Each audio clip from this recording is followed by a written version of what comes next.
Assalamualaikum warahmatullahi wabarakatuh. Bagaimana kabarnya anak-anakku sekalian? Baiklah, di sini Bapak akan melanjutkan materi yang telah kita pelajari ya pada kemarin. Pas minggu kemarin kita belajar tentang bab toharoh. Nah, di sini setelah kalian kemarin belajar tentang wudhu, bagaimana tata cara wudhu, kemudian niat wudhu, terus dari mulai syarat sah maupun syarat sunah-sunahnya yang wajib kita lakukan sebelum berwudhu. Nah, untuk selanjutnya pada hari ini kita akan belajar berkenaan tentang tayamum. Nah, bagaimana anak-anakku? Apakah dari salah satu eh, teman-teman kalian apakah pernah melakukan yang namanya tayamum?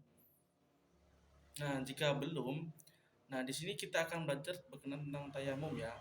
Nah, pertama kali tayamum yang harus kita bahas adalah berkenaan tentang eh, pengertian.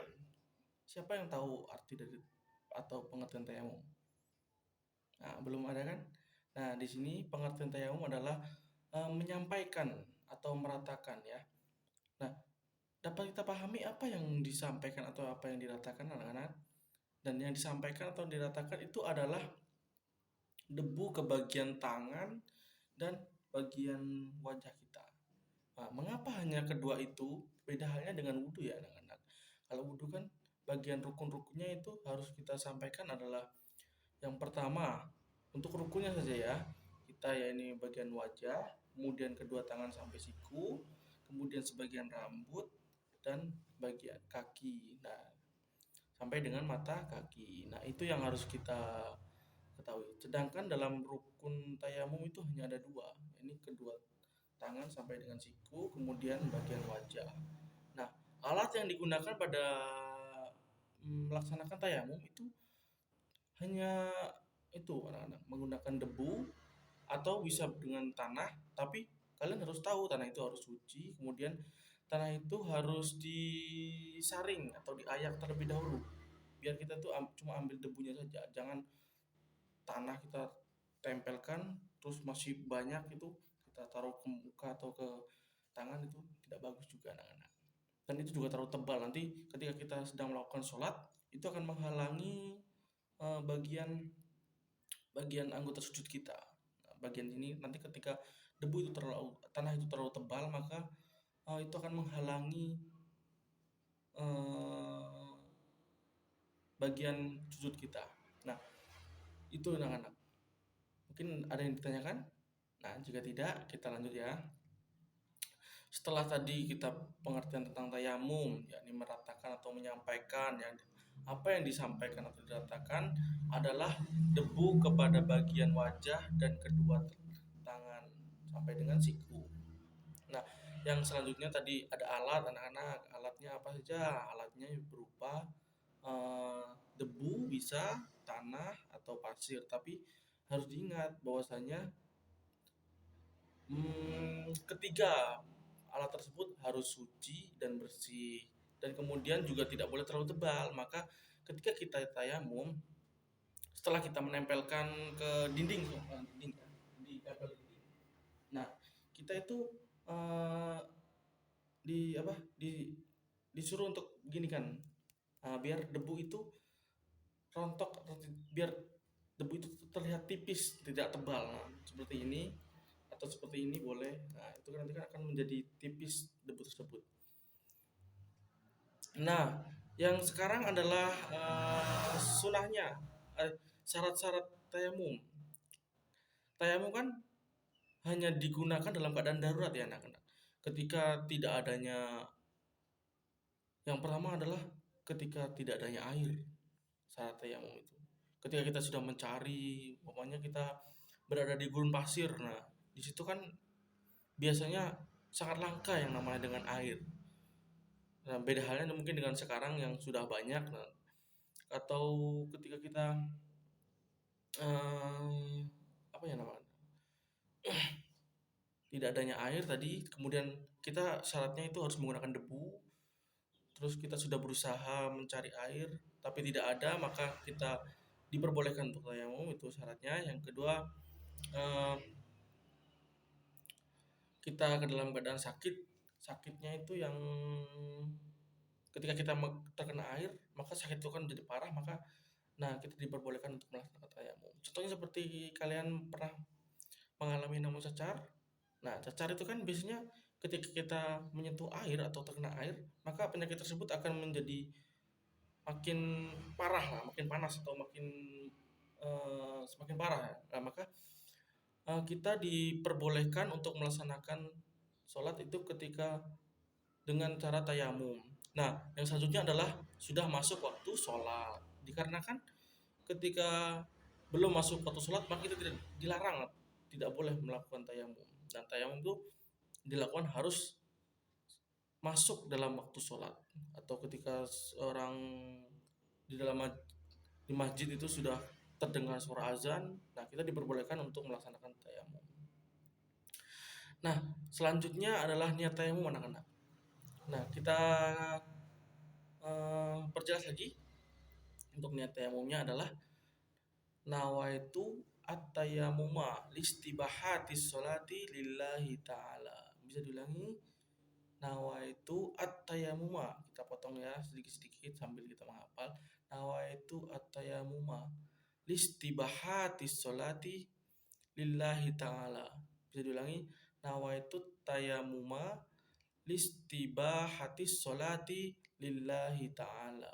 Nah, langsung kita sambung semuanya. Nawaitu at-tayammuma listibahatis sholati lillahi ta'ala. Nah, artinya adalah sengaja aku bertayamum untuk melakukan sholat karena Allah Ta'ala. Mengapa? Karena tayamum itu dilakukan hanya untuk ketika kita ingin melaksanakan sholat saja. Nah, itu anak-anak berniat kalian harus dihafalkan ya. Siapa tahu nanti kalian dalam keadaan seperti yang telah Bapak jelaskan tadi, ketika kalian dengan sakit cacar, nah kalian diperbolehkan untuk melaksanakan tayamum. Nah, yang selanjutnya adalah kita melakukan praktek ya anak-anak. Praktek. Kita akan melakukan praktek tayamum. Semoga dengan praktek ini nanti kalian bisa paham, bisa ngerti gitu. Apa saja sih yang harus kita perhatikan ketika kita melakukan tayamum? Ya, untuk yang pertama kali adalah kita harus mencari alat tadi seperti debu ya. Debu kan ketika kita di rumah pasti banyak debu. Contohnya seperti dinding. Kita harus mengambil pada bagian yang paling bawah terlebih dahulu. Di bawah kita tempelkan, setelah tempelkan jarinya itu harus merenggang seperti ini ya, jangan nutup seperti ini, tapi harus merenggang seperti ini ketika kita menempelkan ke dalam dinding. Nah, setelah kita tempelkan, kita taruh dulu bagian sebelah kanan dulu ya, kanan dulu. Nah, dari sini dengan bagian ini kan tadi seluruh telapak tangan ini kan terkena debu. Nah, cuma kita ambil yang ini untuk menempelkan sebelah sini seperti ini. Seperti ini. Dari sini dari ujung jari sampai ke bawah sampai ke siku. Nah, kita putar ini. Nah, yang ini turun ke sini sampai yang sini. Jangan sampai terkena yang ini ya. Telapak tangannya jangan sampai terkena debu. Seperti ini tadi. Nah, seperti ini. Kemudian sama seperti sebaliknya. Dari atas turun ke bawah sampai bawah. Kita putar ke sini. Nah, selesai. Nah, itu untuk bagian kedua tangan. Nah, bagaimana untuk selanjutnya? Selanjutnya kan tadi kita mengambil pada area sini untuk mengambil debunya. Nah, kita harus mengambil yang bagian atas lagi. Karena takutnya ketika kita mengambil bagian atas terlebih dahulu, debu yang telah kita ambil itu anak-anak jatuh nanti ke bawah, dan kita ambil lagi. Itu namanya seperti air yang mustakmal atau bekas yang digunakan. Nah, itu tidak boleh ya. Kita harus mengambil dari bawah, bagusnya bawah ke atas. Bisa mati. Kita ambil lagi. Lalu setelah kita ambil, nah kita taruh di seperti ini. Kemudian jempolnya anak-anak. Ini kan di sini, nah di sini. Di sini bawah, lalu ke sini, lalu bertemu. Nah, ke depan. Sudah, cukup satu kali saja. Itulah sunahnya. Kita cukup satu kali saja anak-anak, sudah cukup untuk kita bertayamum. Nah, seperti yang Bapak jelaskan tadi. Nah, mungkin itu yang bisa Bapak jelaskan untuk hari ini. Kalian harus bisa mengambil hikmahnya ya. Bagaimana tuh seorang umat muslim dalam sholat saja itu sangat dipentingkan. Ketika kita tidak bisa wudhu, kita diperbolehkan untuk tayamum. Kita bisa meminta bantuan orang lain ketika dalam keadaan sakit ya. Dan hanya itu dari Bapak untuk hari ini. Nah, kita dapat kesibukan dulu terlebih anak-anak. Bahasanya materi kita pada pertemuan kedua ini setelah kita membahas tentang wudhu kemarin, kita kemudian membahas tentang tayamum. Nah, tayamum ini apa anak-anak? Bisa diartikan sebagai menyampaikan atau meratakan. Apa yang disampaikan atau diratakan? Yang disampaikan atau diratakan adalah debu ke bagian wajah dan kedua tangan. Nah, selanjutnya untuk selanjutnya adalah bukan niat tadi. Niatnya bagaimana? Nawaitu atayamuma listibahati sholati lillahi ta'ala. Sengaja aku dan bertayamum untuk melakukan sholat karena Allah Ta'ala. Nah, untuk praktiknya tadi bisa kalian terapkan ketika kalian sedang mengalami hal-hal yang Bapak jelaskan tadi ya, seperti kalian tidak adanya air, kalian sudah berusaha mencari air, kemudian kalian dalam keadaan sakit maka diperbolehkan tayamum.